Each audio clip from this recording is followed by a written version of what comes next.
1692 means we got shots fired. 4:15 ASF. All right, well, welcome everybody. I'm obviously Joe Lombardo, Sheriff, Clark County, Las Vegas Metropolitan Police Department. This press conference will probably be a little bit different than you experienced earlier. It's going to be more informational versus Q&A. So my intent today is to provide some clarification on some outstanding issues out there in the public forum on reference timeline, fuel tanks, a couple other items. And then I'll provide the opportunity for SAC Rouse of the FBI to address the audience, and then we'll have a closing of the conference. Okay? And a couple of these items I will read from the narrative because I don't want my comments to be construed or changed. So I wanted to ensure the accuracy of that. But most of this conference will be done strictly through my narrative provided to you. Okay?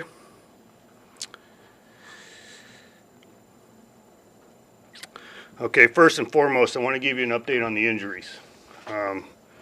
This has been a big deal on my mind, as it has been the public, and I think it's important for you to be given an accurate picture of what is occurring associated with the injuries of the 1 October event.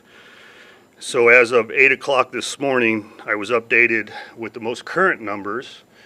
And let me back up just a minute. You know, in the early throes of this tragedy, I had advised each and every one of you that items of information were going to change.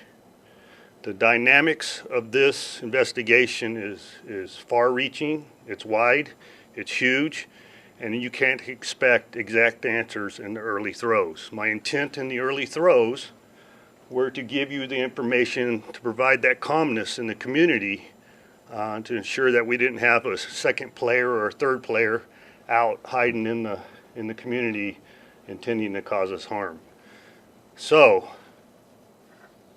there was no integrity question associated with that, as I've experienced through the cyberspace, questioning my integrity. I provided you the information as I knew it, and everybody in here knew it was going to change. So we will get through that. I'm not giving you 100% satisfaction associated with what I'm going to give you today, because I think some of that's going to change. And we will not know that until we're completed with this investigation. So back to where we were.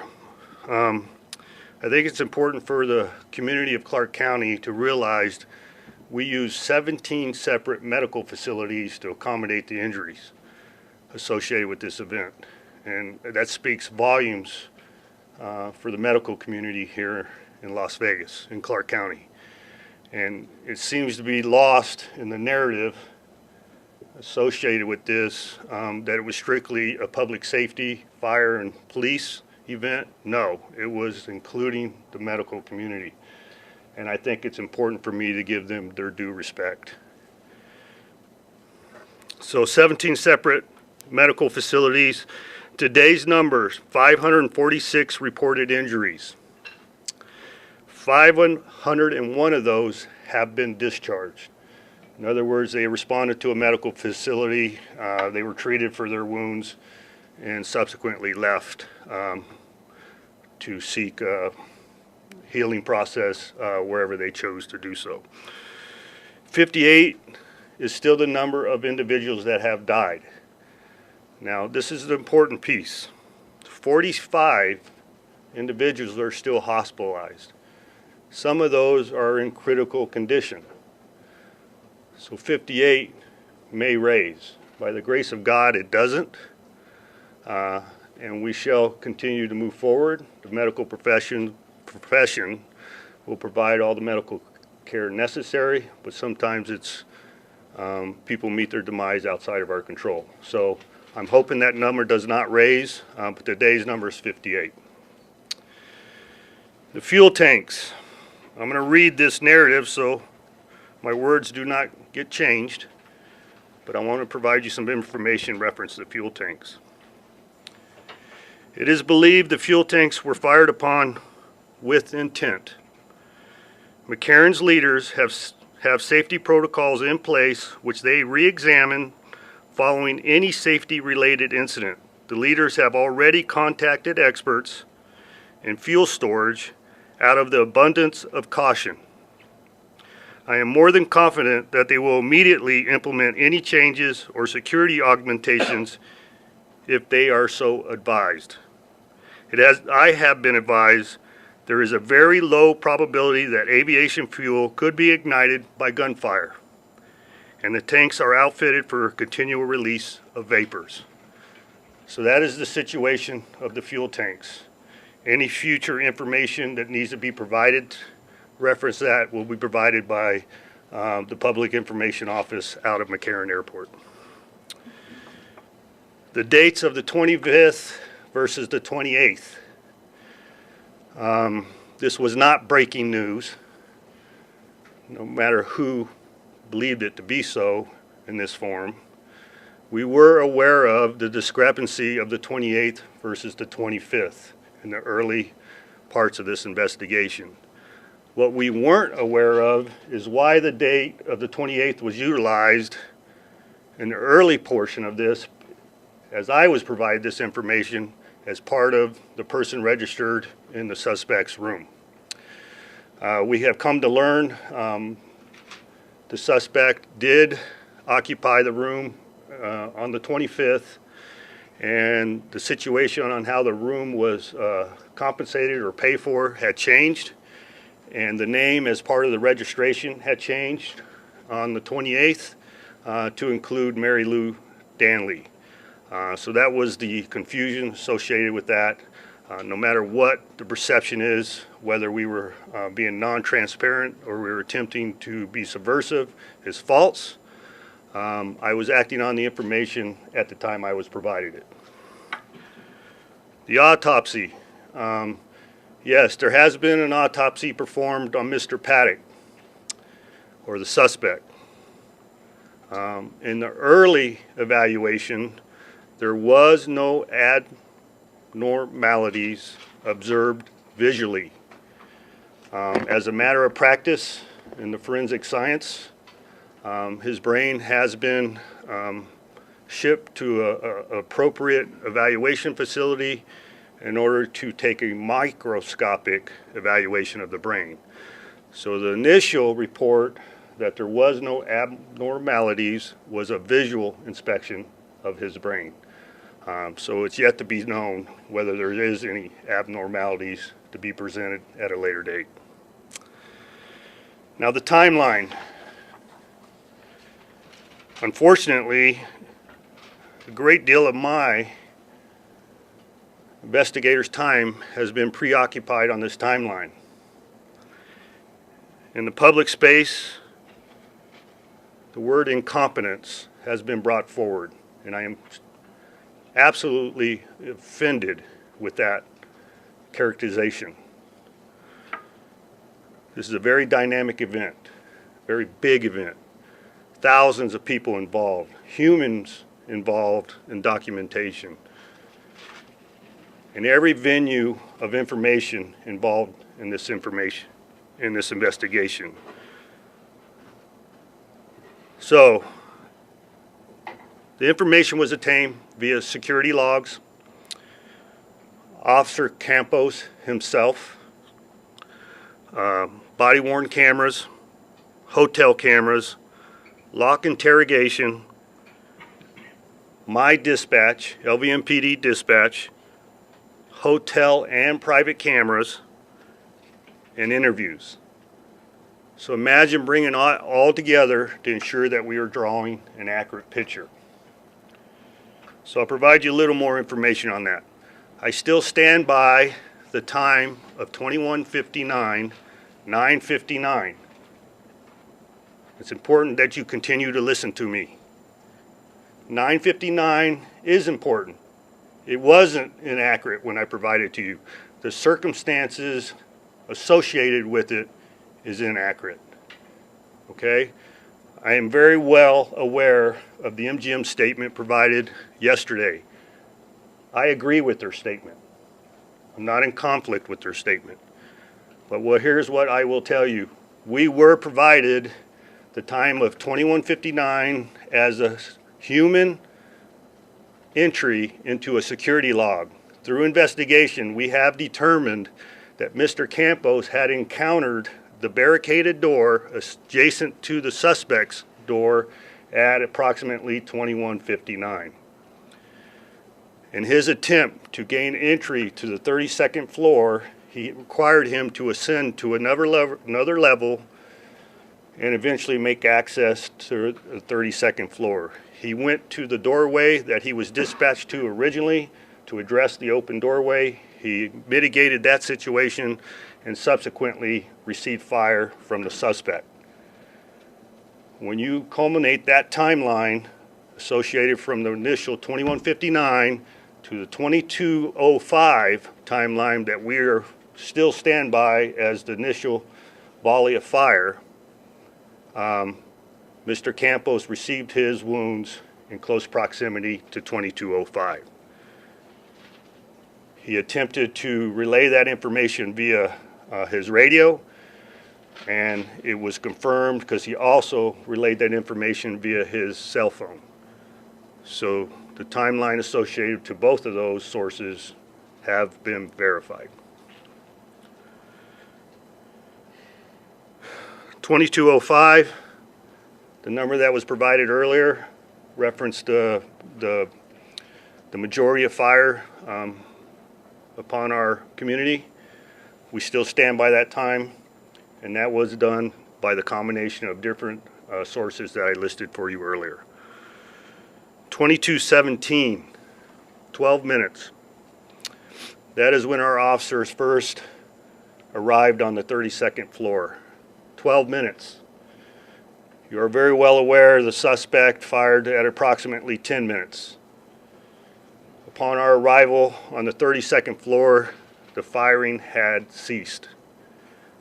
We did not believe we had continually had an active shooter. At that point, we conducted evacuations of the rooms adjacent to the suspect's room, and you know the rest. So there is no conspiracy between the FBI, between LVMPD, and the MGM.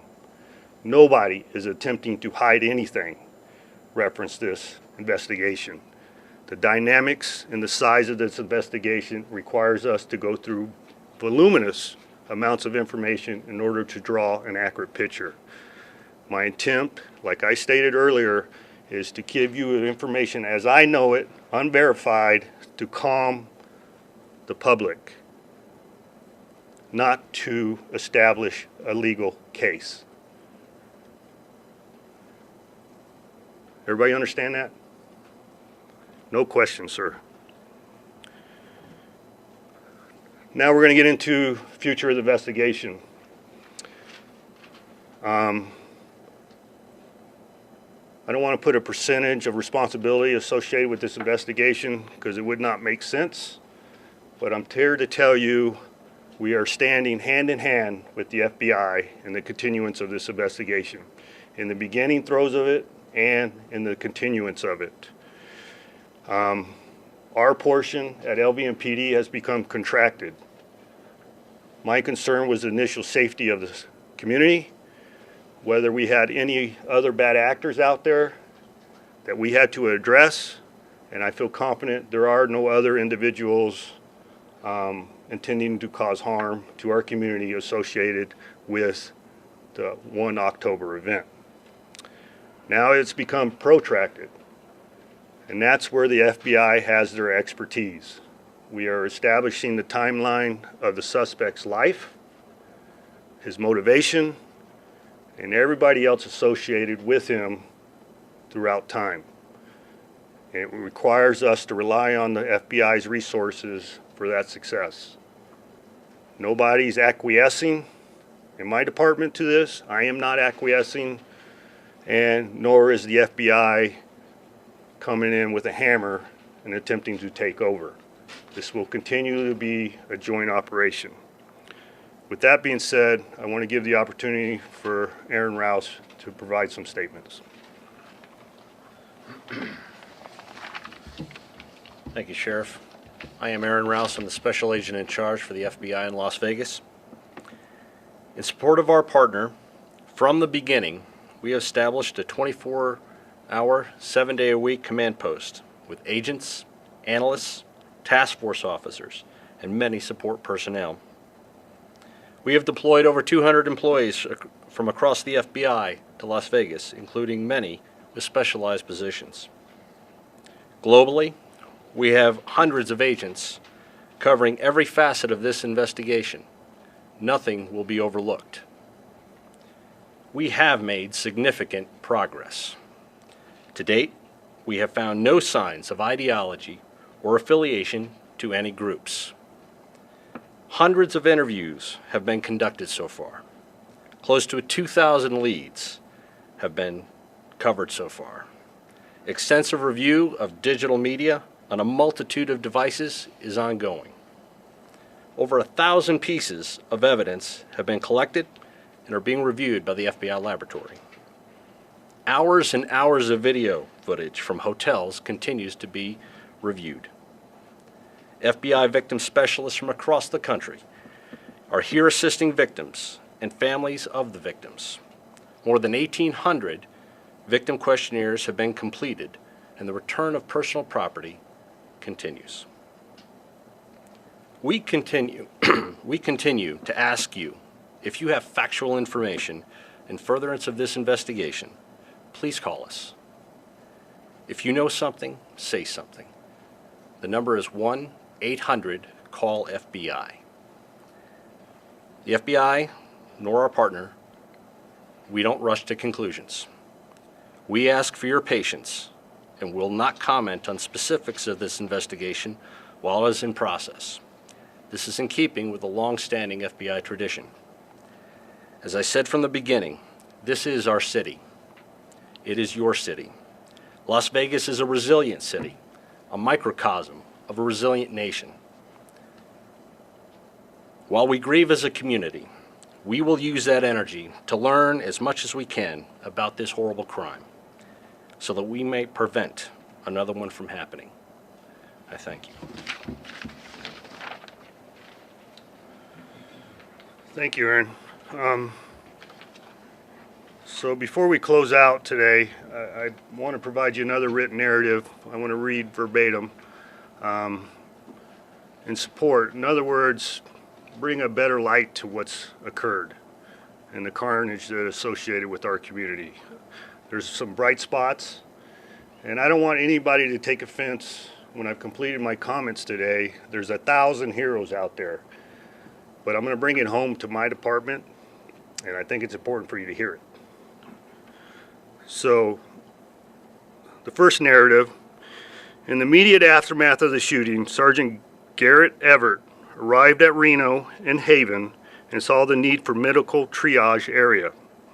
For hours, Sergeant Everett and other LVMPD officers, along with the off-duty nurses, paramedics, and firefighters, triaged at least 50 gunshot victims. They ran out of tourniquets and began using anything they could find to stop the bleeding, to include their own hobble devices they used during normal course of their duties. These officers calmly took care of the wounded and the dying as they waited for medical transport, at times placing the critical victims on the backs of trucks so they could get them to the hospital quickly. Not all the victims made it out as the night wore on.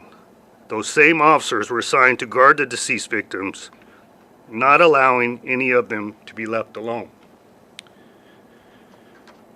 So the undersheriff and myself, Kevin McMahill, took it upon ourselves to go out and visit some of my officers yesterday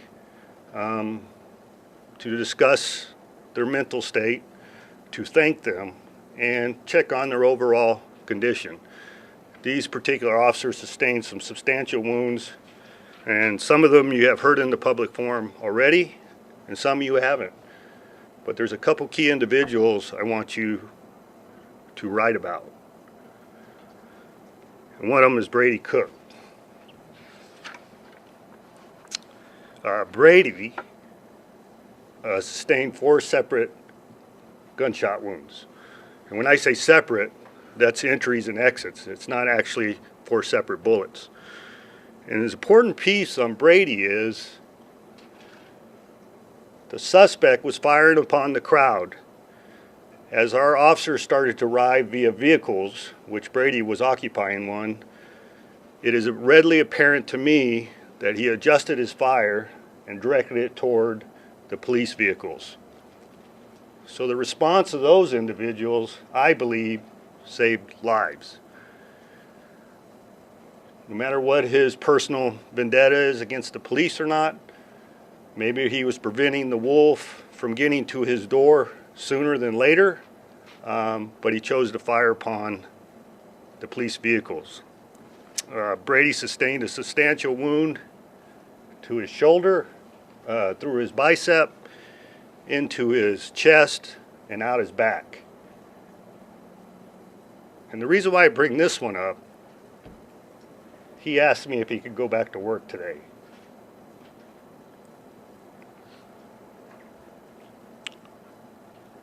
Samuel Whitwer. Excuse me for my emotion. Samuel was laying on his couch with a very intensive wound to his leg. During the melee and his attempt to evacuate victims, he sustained a broken leg. But he remained on scene and provided security for the medical personnel.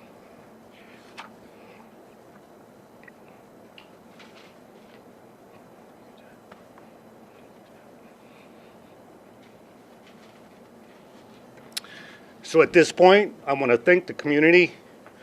I want to thank you for letting me be your sheriff and Vegas strong. Thank you.